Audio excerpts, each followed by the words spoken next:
Hello everyone, मैं राज भंडारी आप सबका स्वागत करता हूं अपने चैनल इलेक्ट्रिकल अड्डा में। आज जो मैं आप सबके सामने नेक्स्ट वीडियो लेके आऊँ वो लेके आऊँ यूके बोर्ड क्लास 10th की जो मैथ्स है उसके ऊपर लेके आऊँ। तो ये जो वीडियो है आप लोगों के लिए बहुत ज़्यादा इंपॉर्टेंट है, क्योंकि इससे आप लोग के जो है एक एक नंबर वाले क्वेश्चन जितने भी आपको स्टार्टिंग में मिलेंगे वो सब आपको इस वीडियो में मिल जाएंगे।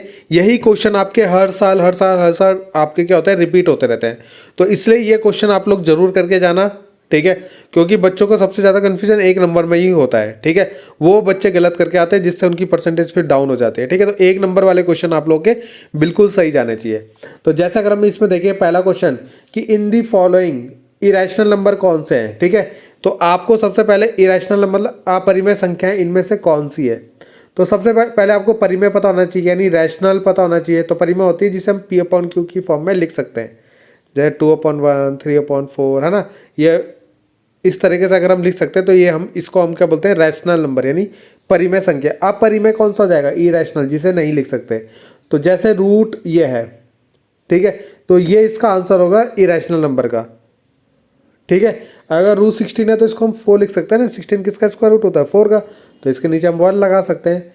तो ये तो रैशनल हो जाएगा, ठीक है, यानी परिमेय हो जाएगा। तो हमें अपरिमेय बताना है, तो ये इसका आंसर होगा। ये तो पहले से ही पी अपॉन क्यू की फॉर्म है, ये नहीं है, देखो पी अपॉन क्यू की फॉर्म है, मगर हम इसको बना सकते हैं। पॉइंट हटाएंगे तो नीचे क्या 2 0 बना देंगे। ठीक है, तो ये आपका पी अपॉन क्यू की फॉर्म में हो गया। तो जो भी रूट में वैल्यू होती है ना, जिसका स्क्वायर रूट नहीं होता, वो इरेशनल नंबर हो जाता है आपका। ठीक है, अगला पूछा है कि एक क्वाड्रेटिक इक्वेशन आपके पास, द्विघात समीकरण ऐसी ही होती है ना, द्विघात समीकरण क्वाड्रेटिक इक्वेशन, पहले एक्स स्क्वायर वाला आता है, फिर एक्स आता है, फिर सी आएगा। ठीक है आपका, तो इस फॉर्म में होती है। तो इसके जो जीरोज हैं यानी शून्यांक क्या है, अल्फा और बीटा। ठीक है, तो उनका सम कितना होगा कि, तो सम का फॉर्मूला आप लोगों ने पढ़ा होगा, अल्फा प्लस बीटा जो होता है वो क्या होता है, माइनस बी अपॉन ए के बराबर होता है। क्या होता है, माइनस बी अपॉन ए। तो यहाँ पे अगर हम देखें तो माइनस बी अपॉन ए इसका आंसर होगा। ये हमें एक सीरीज दे रखी है, समांतर श्रेणी दे रखी है, आपको इसका पांचवा पद निकालना है, यानी A5 निकालना है। तो A5 क्या होता है, A+4D, A+4D होता है। ठीक है, A5 को क्या लिख सकते हैं हम, A+4D। जैसे मैं बोलूँ A9, तो A9 को क्या लिख सकते हैं हम, A+8D। ठीक है, एक कम कर देंगे यहाँ पे। ठीक है, तो यहाँ से निकालते हैं हम इसको A5 को, तो A+4D।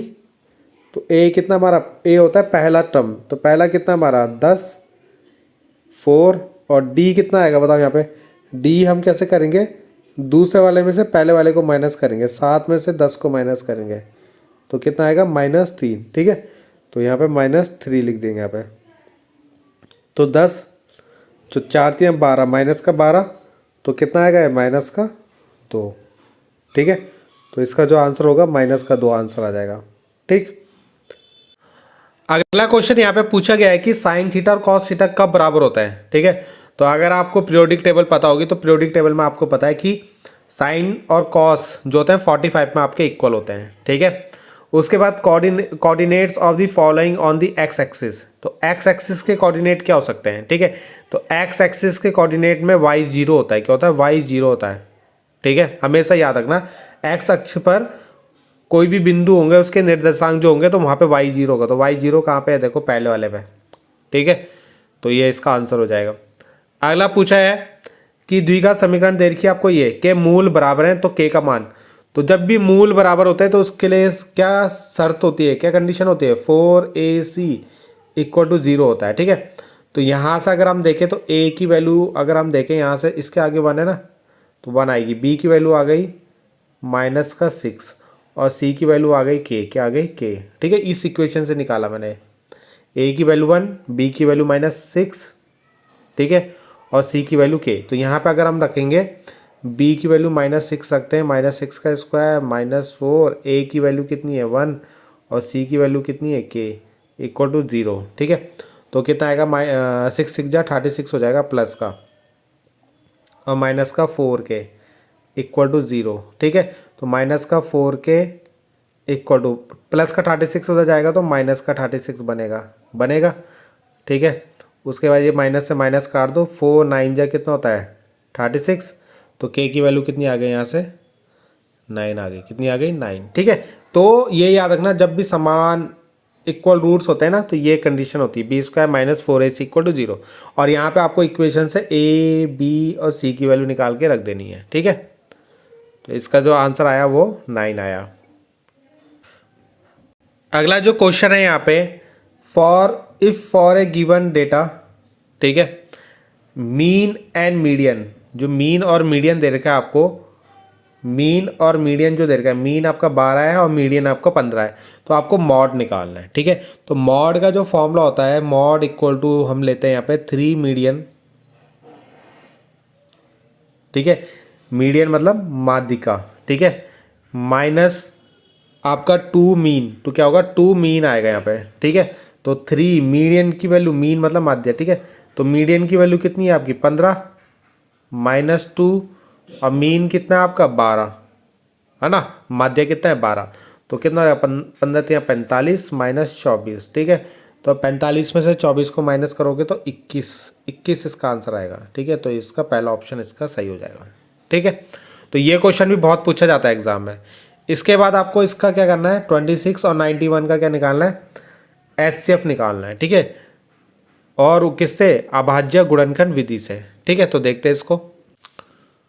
तो यहाँ पे आपको देखो पहले 26 और 91 के फैक्टर निकालने हैं। तो 26 के फैक्टर कितने होंगे, 2 से डिवाइड करोगे, 2 × 1 = 2, 2 × 3 = 6, 13 और 13 × 1 = 13, तो 13 और 2 हो गया। ठीक है, अब 91 के निकालेंगे, 13 7 × 91, 7 1 = 7, तो 13 और 7।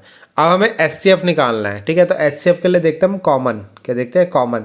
तो कॉमन कितना है दोनों में, देखो कॉमन मतलब दोनों में जो नंबर दोनों में आए, तो 13 और 13 आ रहा है ना, तो 13 ही इसका एचसीएफ हो जाएगा। ठीक है, तो फैक्टराइजेशन मेथड से इसको निकालना था, फैक्टराइजेशन मतलब गुणनखंड विधि से इसको निकालना था। ठीक है, अगला क्वेश्चन जो है यहाँ पे कि ये दे रखा है, कौन सा पद इसका 0 है। ठीक है, तो यानी आपको कौन सा पद मतलब कौन विच टर्म, तो n निकालना है। क्या निकालना है, n, तो ए एन वाला फॉर्मूला लगा दो, a + n - 1 × d। ठीक है, तो ए एन कितना 0 आना चाहिए, a कितना है 21 है ना, a मतलब ये पहला टर्म। ठीक है, प्लस n आपको निकालना है, तो n - 1 और d कितना होगा बताओ, d होगा यहाँ पे इन दोनों को माइनस करके, तो 18 - 21। ठीक है ना, दूसरे वाले में से पहले वाले को माइनस करते हैं, तो कितना आएगा 3 आएगा, कितना आएगा -3, तो यहाँ पे -3 रख दो, तो ये हो जाएगा 21 और -3 की मल्टीप्लाई n से करोगे तो -3n और माइनस प्लस का 3 हो जाएगा। ठीक है, तो ये हो जाएगा आपका कितना, 21 में 3 जोड़ोगे तो कितना हो जाएगा 24 है ना, ये हो जाएगा 21 और 3 24, 24 इधर जाएगा तो -24 = -3n। ठीक है, तो माइनस से माइनस काटा, 3 8 = 24, तो n = 8 आ गया, कितना आ गया 8। ठीक है, तो इसका n आपका 8 आ जाएगा आंसर। ठीक, वो मैंने आपको बता दिया कैसे। अगला क्वेश्चन है कि find a quadratic equation whose roots are, जिसके रूट्स कितने हैं 5 और -2, यानी इसके मूल कितने हैं 5 और -2, तो उसकी इक्वेशन यानी द्विघात समीकरण आपको बनानी है। ठीक है, तो देखते हैं इसको कैसे करेंगे। तो यहाँ पे जो इसके रूट्स आपको दे रखे हैं, अल्फा ले लेते हैं और बीटा -2। तो अगर हम पहले अल्फा प्लस बीटा निकालें, तो अल्फा प्लस बीटा कितना होता है, अल्फा प्लस बीटा होता है, अल्फा प्लस बीटा दोनों को माइनस कर दो, 5 - 2 है ना, तो कितना आएगा यहाँ से, अल्फा प्लस बीटा की वैल्यू आएगी यहाँ से 3, कितनी आ गई 3। ठीक है, इसके बाद अल्फा इंटू बीटा निकालते हैं, अल्फा इंटू बीटा, तो वो कितना आएगा 5 × -2, तो कितना आ गया 5 दूनी 10 माइनस का 10, ये हो गया अल्फा इंटू बीटा। ठीक है, -10 आ गया। अब हम इसकी इक्वेशन बनाते हैं, तो इक्वेशन का क्या होता था, x² - अल्फा प्लस बीटा, यहाँ पे x plus alpha into beta. ठीक है, तो x² - अल्फा प्लस बीटा की जगह कितना रखना है आपको 3, तो 3 रख दे यहाँ पे, साथ में x आएगा, और अल्फा इंटू बीटा की जगह कितना -10, तो ये हमारी इक्वेशन बन गई। ठीक है,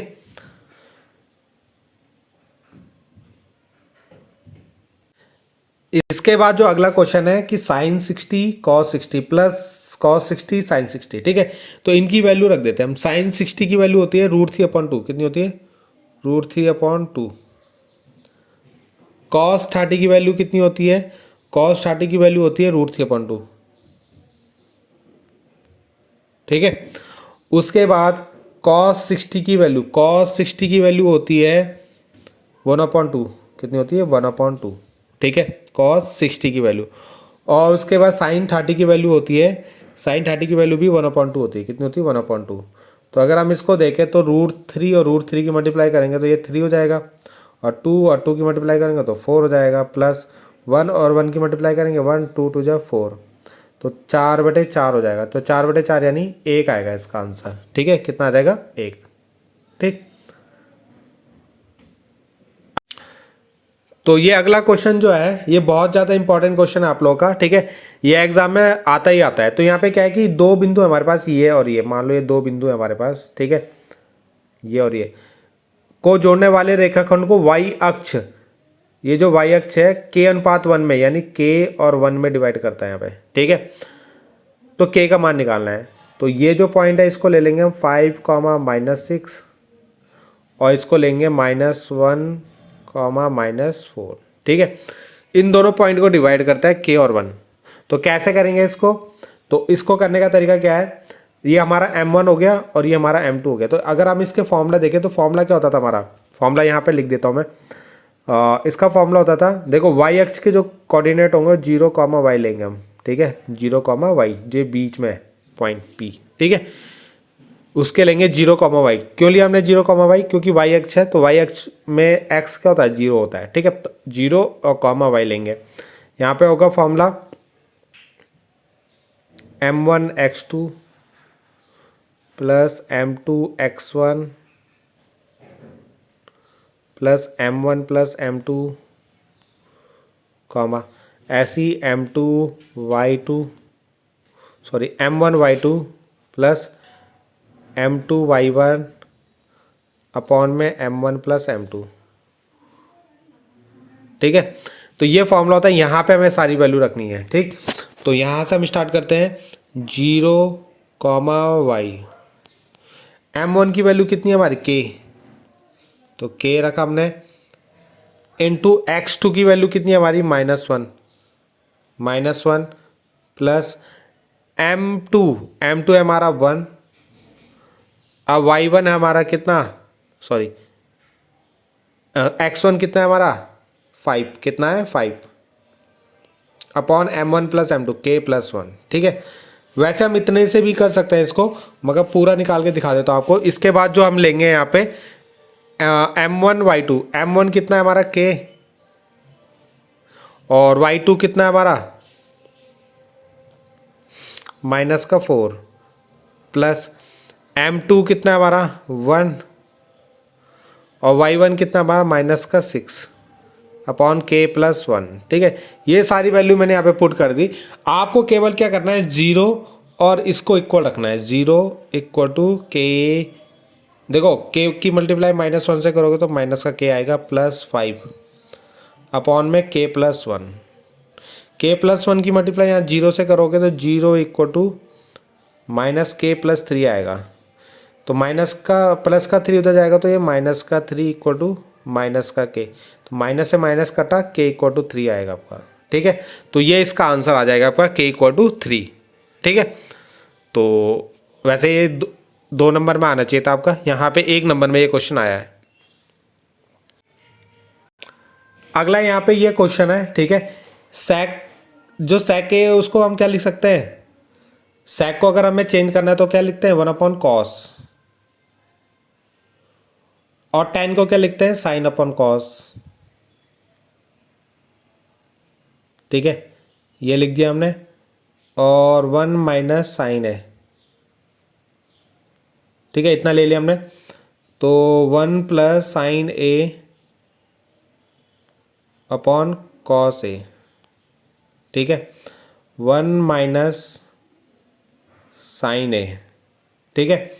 तो देखो ये माइनस का है और ये प्लस का है, तो अगर हम इसको लिखें तो ये कितना हो जाएगा? देखो हमें लाना है कॉस ए। तो इन दोनों, देखो सबसे पहले जो मैं आप लोगों को समझा देता हूँ, जब भी आपके पास सेक और टेन ऐसी चीज़ें हो ना, तो उनको हमेशा साइन और कॉस में कन्वर्ट कर लो, ठीक है। तो यहाँ पे आपने सबको देखो क्वेश्चन में सब साइन और कॉस में है आपका। अब आप क्या कर सकते हो, अब आपका देखो ऊपर एक बार प्लस हो रहा है 1 प्लस साइन है, और एक बार माइनस हो रहा है 1 माइनस साइन है। तो इसको क्या लिख सकता हूँ मैं, 1 का स्क्वायर 1 और माइनस साइन स्क्वायर ये लिख सकता हूँ कि नहीं लिख सकता हूँ, है ना। आप लोगों ने फॉर्मूला पढ़ा होगा, ए प्लस बी ए माइनस बी के बराबर क्या होता है, ए स्क्वायर माइनस बी स्क्वायर। तो वैसे ही मैंने इसको 1 का स्क्वायर माइनस साइन ए का स्क्वायर लिख दिया, ठीक है। तो 1 का स्क्वायर तो 1 लिख दिया, माइनस साइन स्क्वायर ए लिख दिया, और नीचे कितना आएगा कॉस ए, ठीक है। तो इसको हमने क्या करना है, 1 माइनस साइन स्क्वायर ए, इसको वैसे ही रहने देंगे, ठीक है। नहीं, 1 माइनस साइन स्क्वायर ए को लिख देते हैं हम कॉस स्क्वायर है, ठीक है। और नीचे एक कॉस है आपका, तो एक कॉस है, एक कॉस कट गया और फिर कॉस ए बच गया, ठीक है। 1 minus sine square A equal to cos square A, ये तो होता है ना आपका, ठीक है। तो आप लोग को ये याद रखना है, फॉर्मूला याद होगा ही आपको कि 1 माइनस साइन स्क्वायर ए बराबर कितना होता है, कॉस स्क्वायर ए होता है, ठीक है। तो एक कॉस कट गया तो एक कॉस बच जाएगा आपका। अगला है कि रेडियस दे रखी है आपको, और उसके एक त्रिज्या खंड यानी एक सेक्टर का एरिया निकालना है। तो सेक्टर के एरिया का फॉर्मूला कितना होता है, theta upon 360 pi r square. तो थीटा कितना देर का हमें 60 डिग्री अपॉन 360 आ जाएगा, इंटू पाई 22/7, और आर कितना है 21 इंटू 21। तो 0 से 0 कटा, 6 6 जा 36, 2 3 जा 6, 2 1 जा 2, 2 1 जा 2, ठीक है। 7 3 जा 21, ठीक, और 3 से 3 कटा तो कितना बचा 11 इंटू 21, ठीक है। तो इन दोनों की मल्टीप्लाई कर लो, आंसर आ जाएगा 11 इंटू 21। तो ये हो जाएगा 132 आएगा इसका आंसर, ठीक है, 231, ठीक। अगला आपको दे रखा है कि यहाँ पे पीई की वैल्यू दे रखी है, ठीक है। तो आप लोगों ने फॉर्मूला तो पढ़ा होगा, PE plus PE not equal to होता है 1, ठीक है। तो हमें नहीं होने की प्रोबेबिलिटी निकालनी है, ठीक है। तो ये कैसा आएगा, तो 1 माइनस पीई होगा ये, तो 1 माइनस पीई की वैल्यू कितनी है 0.05। तो जब आप इसको माइनस करोगे, ठीक है, तो 1 में से माइनस कर लेना, 0.95 आएगा, ये कितना आएगा 0.95, ठीक है इसका आंसर। ऐसा ही अगला क्वेश्चन है कि इसमें इरेशनल नंबर छांटना है, ठीक है। तो इरेशनल नंबर तो ये तो होगा नहीं, क्योंकि हम इसमें पॉइंट हटा के 0 बढ़ा देंगे, तो ये तो पी अपॉन क्यू की फॉर्म में लिख सकते हैं हम इसको। ये इसमें देखो रूट आ रहा है, √2, और √2 किसी का भी स्क्वायर रूट नहीं होता, तो इसलिए ये आपका इरेशनल नंबर हो जाएगा, ठीक है। कौन सा वाला ये, अब ये इसको तो ऐसे लिख सकते हैं ना हम, 4 को क्या लिख देंगे 2, तो 2 2 या 4, अब 4 के नीचे 1 लिख सकते हैं हम, तो ये तो रैशनल हो जाएगा। इसको भी तो हम क्या लिख सकते हैं, 8 को क्या लिखते हैं हम 2√2, तो 2 आ जाएगा, और √2 कितना हो जाएगा 2 हो जाएगा, तो यानी इसको तो हम 4 लिख सकते हैं, ठीक है। तो ये भी नहीं होगा, तो ये वाला इसका राइट आंसर होगा। उसके बाद बोला है सम ऑफ जीरोज, तो इसके सम ऑफ जीरोज निकालना है, तो ये होता है माइनस बी अपॉन ए, कितना होता है माइनस बी अपॉन ए, तो माइनस बी अपॉन ए कितना है इसके आगे 1 होगा, और बी देखो बी यहाँ पे कोई है ही नहीं, है ना। देखो एक्स स्क्वायर हमारा क्या होता है बी एक्स प्लस सी, ये होती है ना क्वाड्रेटिक इक्वेशन। तो यहाँ पे देखो एक्स वाला कोई भी नहीं है, देखो यहाँ पे इस क्वेश्चन में केवल एक्स स्क्वायर वाला है और सी है, एक्स वाला नहीं है, तो एक्स नहीं है तो फिर वो 0 हो जाएगा, तो 0.0 यानी 0 आएगा इसका आंसर, ठीक है। तो इसका आंसर 0 होगा आपका। उसके बाद बोला है कि एक एपी दे रखी है 3n+1, अब बोला है इसका समाधान, इसका 8वां पद निकालो, ठीक है। तो 8वां पद मतलब n की जगह 8 रख दोगे आप, तो 8 + 1 तो कितना हो गया 24 + 1 25 आएगा इसका आंसर, ठीक है। इसके तो अगला क्वेश्चन जो है यहाँ पे साइन ए की वैल्यू दे रखी है, कॉस की निकालनी है, ठीक है। तो कैसे निकालेंगे, आपने फॉर्मूला पढ़ा होगा sine square A plus cos square A equal to 1 होता है, ठीक है। तो साइन ए की वैल्यू कितनी है 1/2, तो 1/2 लग देते हैं उसका square, plus cos square A equal to 1, ठीक है। तो कॉस स्क्वायर ए, देखो ये कितना हो जाएगा 1/4 हो जाएगा ना पूरा सॉल्व करके। तो ये 1 माइनस उधर जाएगा तो 1/4 हो जाएगा। तो यानी 4 में से गया 3/4 हो जाएगा ये क्या, कॉस स्क्वायर है। तो कॉस बराबर कितना आ जाएगा ये हो जाएगा √3 ये ऐसा हो जाएगा। तो √3 तो अंदर ही रहेगा, अपॉन में 2 आ जाएगा, तो √3/2, ठीक है। √4 किसका स्क्वायर होता है 2 का, तो √3/4 इसका आंसर हो जाएगा आपका, सॉरी √3/2, ठीक है। तो ये इसका आंसर हो गया। उसके बाद पूछा है कि बिंदु ये को मिलाने वाले मध्य बिंदु, यानी ये 2 पॉइंट है, इनके बीच का जो मध्य बिंदु होगा तो उसके निर्देशांक निकालने, यानी उसके कोऑर्डिनेट निकालना है, ठीक है। तो मिड पॉइंट के जब भी हमें कोऑर्डिनेट निकालने होते हैं ना, तो हम डायरेक्ट भी निकाल सकते हैं, जैसे ये है ना। तो 4 और 6 को प्लस करेंगे 10, 10/2, और 5 और 9 को प्लस करेंगे तो 14/2 हुई, ठीक है। तो यानी एक तो ये कट जाएगा तो 5 आ जाएगा, और ये कटेगा तो 7, तो 5 और 7 इसका आंसर होगा।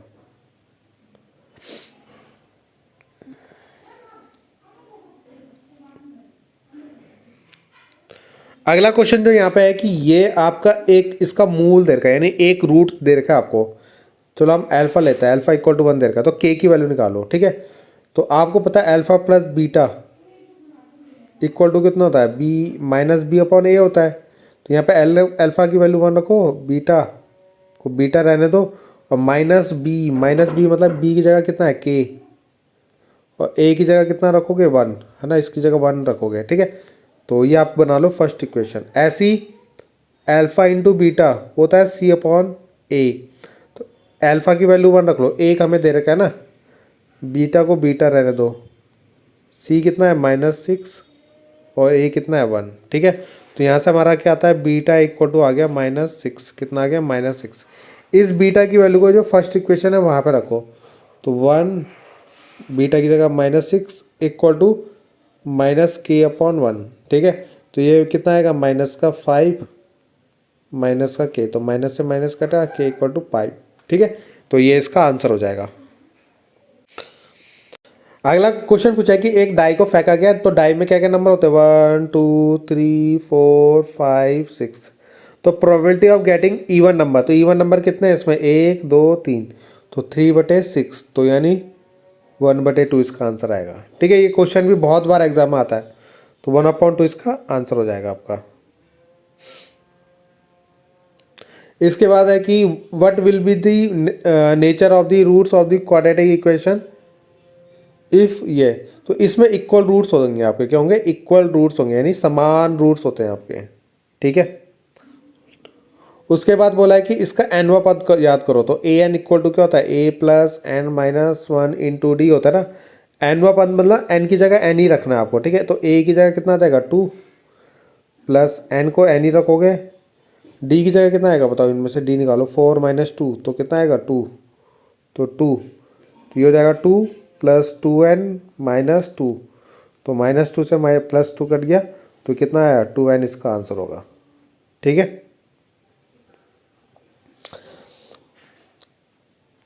क्या है, बिंदु 3 और 4 की x अक्ष से दूरी कितनी होगी, मान लो 1 2 3, ये 3 हो गया, 1 2 3 4, ये 4 हो गया। तो x ये जो पॉइंट होगा कहाँ पे मिलेगा, हमें यहाँ मिलेगा यार।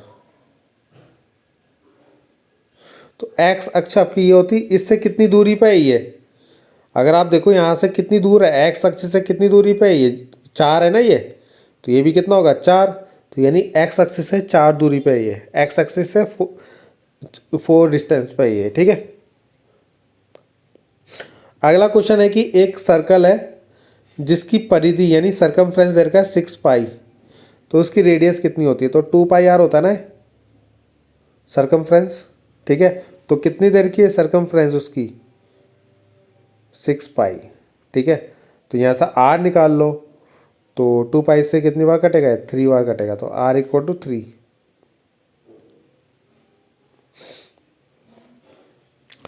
अगला क्वेश्चन है कि वृत्त के बाहर स्थित किसी बिंदु से वृत्त पर कितनी स्पर्श रेखाएं खींची जा सकती है, ठीक है।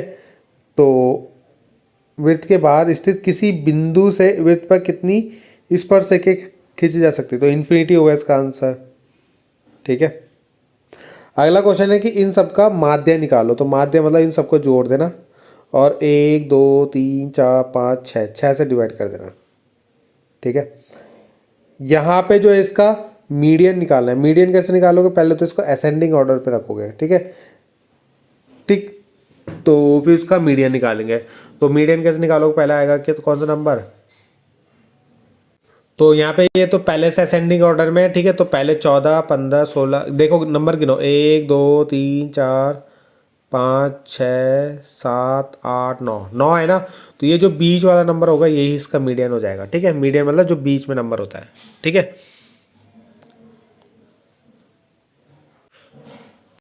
अगला है यहाँ पे रैशनल नंबर बताना है। तो रैशनल तो आपका क्या होगा यहाँ पे, ये तो होगा नहीं, पाई भी नहीं होगा, ये भी नहीं होगा, केवल ये होगा, क्योंकि हम इसको 2 लिख देंगे, 2/1। ठीक है, ये आपको सीरीज दे रखी है, इसके बाद बोला है कि अगला टर्म निकालो, यहाँ पे कितना नंबर आएगा। ठीक है, तो ये A1 है, ये A2 है, ये A3 है, ये A4 है, तो आपको A5 निकालना है। तो A5 कैसे निकाल सकते हैं हम, अब थोड़ा जल्दी जल्दी करेंगे। A+4D से, तो A की वैल्यू कितनी है 4 है ना, 4 है ना यहाँ पे, +4 इंटू D कितना है बताओ, 10 में से 4 माइनस करेंगे तो 6, तो कितना आएगा 4 और 6 4 से 24, तो कितना जाएगा 28, कितना आएगा 24 + 4 28 आएगा इसका अगला पद। ठीक है, इफ़ जीरोज ऑफ पॉलिनोमस इज 3, अभी मैंने एक ऐसा क्वेश्चन कराया था, तो ये आप लोग खुद से ट्राई करना। ऐसा भी मैंने आप लोगों को एक क्वेश्चन करा दिया, तो ये भी आप ट्राई करना। ठीक है, ये भी, तो ऐसा क्वेश्चन मैंने आप लोगों को एक करवा दिया है, तो इसको भी आप ट्राई करना। ठीक है, ये भी मैंने अभी आपको ऐसा ही क्वेश्चन करवाया, तो ये भी ट्राई करना। देखो सेम टू सेम क्वेश्चन आपके रिपीट हो रहे हैं बार बार, ऐसा ही क्वेश्चन देखो, which of the following can not be the probability of an event, इनमें से कौन सी प्रोबेबिलिटी हो सकती है जो इवेंट नहीं होगी, तो माइनस में कभी भी नहीं होती है। ठीक है, तो ये इसका आंसर होगा। अगला क्वेश्चन है कि एक बिंदु Q से, यानी मान लो कोई पॉइंट है Q, वहाँ से सर्कल पे टेंजेंट डाले जाते हैं, यानी इस पर से इकाई खींची जाती है। ठीक है, तो इनकी जो लंबाई है 24 है, कितनी है 24, और Q की केंद्र यानी मान लो ये सेंटर है, तो इस Q की जो सेंटर से डिस्टेंस है वो 25 है, कितनी है 25। ठीक, तो इसकी रेडियस निकालो, तो ये आपकी इसकी रेडियस हो गई। ठीक है, तो ये 90 डिग्री होगा यहाँ पे। ठीक, तो यहाँ पे आपको क्या करना है, पाइथागोरस थ्योरम लगानी है और इसका आंसर निकाल देना है। ठीक है, तो पाइथागोरस थ्योरम क्या होती है, हाइपोटेनस का स्क्वायर यानी 25 का स्क्वायर, हाइपोटेनस मतलब कर्ण का स्क्वायर, इक्वल टू लंब 24 का स्क्वायर प्लस आधार यानी r का स्क्वायर, जो r हमें निकालना है। तो 25 का स्क्वायर कितना होगा 625 नहीं 625, और 24 का होगा 576 इक्वल टू r²। ठीक है, तो इनको माइनस करोगे तो कितना आएगा 49 आएगा r² की वैल्यू। तो यहाँ से r बराबर कितना आएगा √49, तो 49 मतलब 7 आएगा इसका आंसर। ठीक है, कितना 7, तो ये 7 इसका राइट आंसर होगा। अगला है कि द्विघात समीकरण की स्टैंडर्ड इक्वेशन, तो ax² + bx + c, ठीक है ना, ये इसकी इक्वेशन होती है। ठीक है, इस क्वेश्चन को मैं बाद में आप लोग करवाऊंगा। ठीक है, उसके बाद यहाँ पे आपको इसके और इसके बीच की दूरी निकालनी है। तो दूरी का फॉर्मूला क्या होता है, x2 - x1 का स्क्वायर, y2 - y1 का स्क्वायर। तो x2 कितना है यहाँ पे देखो, ये x1 है, ये y1 है, ये x2 है, ये y2 है, तो 36 - 0 का स्क्वायर है ना, रूट होगा इसके ऊपर, प्लस y2 यानी 15 - 0 का स्क्वायर। ठीक है, तो 36 किसका स्क्वायर होता है, 36 का स्क्वायर करेंगे हम लोग। ठीक है, तो 36 × 36 कितना हो जाएगा,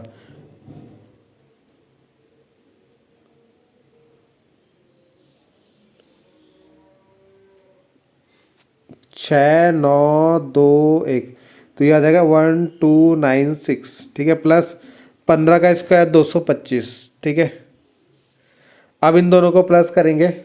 ठीक, इन दोनों को प्लस करते हैं, 1296 में प्लस करना है 225, तो 6 5 11 1, और ये 9 और 2 कितना हो गया 10 11, और एक 12 1 4 और 1 5 और 1, तो 1521 आएगा इसका। ठीक है, कितना आएगा रूट में 1521।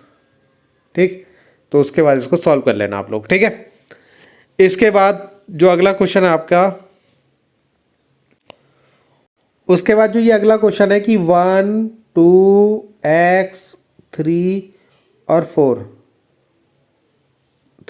4 का जो माध्य है यानी मीन है वो दे रखा है 2, है ना, इनका माध्य 2 दे रखा, तो ये कितने हैं 1 2 3 4 5, तो 5 नंबर है तो 5 से डिवाइड करोगे। ठीक है, तो यहाँ से x की वैल्यू कैसे आएगी, है ना, ये जो मीन दे रखा है ना आपको माध्य, वो इक्वल में रखना आप लोग। ठीक है, और इनका मीन मत कैसे निकालोगे, इन सबको जोड़ोगे और 5 से डिवाइड करोगे। ठीक है, तो कैसे निकालेंगे, यहाँ तो 5 2 जा 10, इसकी मल्टीप्लाई यहाँ हो जाएगी, तो ये हो जाएगा 2 और 1 3 6 और 4 10, तो 10 प्लस एक्स इक्वल हो जाएगा 5 2 जा 10, तो 10 से 10 कट गया आपका, तो x इक्वल टू 0 आएगा। कितना आएगा 0।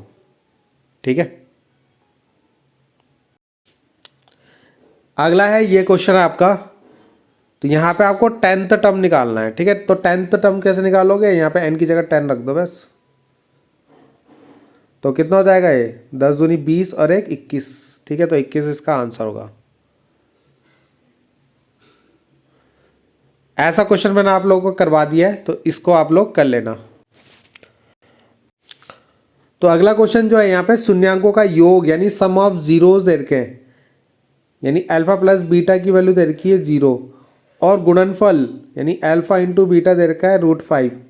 तो बोला है इसकी क्वाड्रेटिक द्विघात बहुपद लिखी है, तो x² plus alpha plus beta x, sorry यहाँ पे माइनस होता है आपका। ठीक है, ये वाला minus plus alpha into beta, तो ये ध्यान रखना है, ये प्लस नहीं रखना है, यहाँ पे माइनस रखना है। ठीक है, x² अल्फा प्लस बीटा की वैल्यू कितनी देर की है 0, तो ये 0 हो जाएगा पूरा, प्लस अल्फा इंटू बीटा की वैल्यू कितनी देर की √5, तो ये हो जाएगा x² प्लस √5, इसका आंसर हो जाएगा। ठीक है, अगला जो यहाँ पे डिग्री ऑफ क्वाड्रेटिक इक्वेशन तो कितनी होती है 2 होती है। ठीक है, ऐसा ही क्वेश्चन मैंने अभी आप लोगों को करवाया था। अगला क्वेश्चन पूछ रहा है कि the probability of events which is sure to occur is, तो इसकी 1 होती है। ठीक है, निश्चित घटना की जो प्रोबेबिलिटी होती है 1 होती है। अगला पूछा है कि इसको हल करो, तो x² माइनस 9 इक्वल टू 0। ठीक है, तो x² इक्वल टू कितना हो जाएगा 9, तो इसको क्या लिखोगे आप, इसको लिखोगे 3 का स्क्वायर, तो यहाँ से x equal two plus minus 3 आएगा। ठीक है,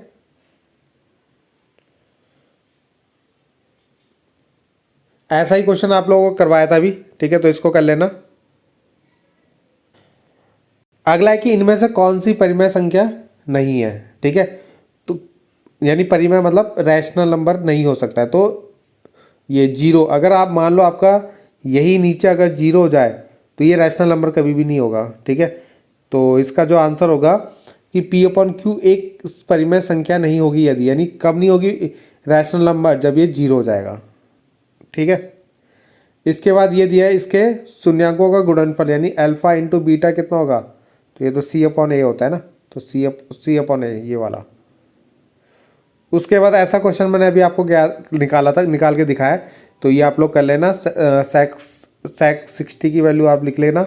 ठीक है, उसके बाद पूछा है कि ये किस क्वाड्रेंट में पड़ेगा, तो देखो ये माइनस है, तो ये माइनस वाला तो इधर होता है x, और y प्लस किधर होता है ऊपर होता है, तो यानी इधर और इधर कौन सा क्वाड्रेंट पड़ रहा है ये सेकंड, तो द्वितीय चतुर्थांश में होगा इसका आंसर। ठीक है, इसका आंसर ये होगा, माइनस में कभी नहीं होती है।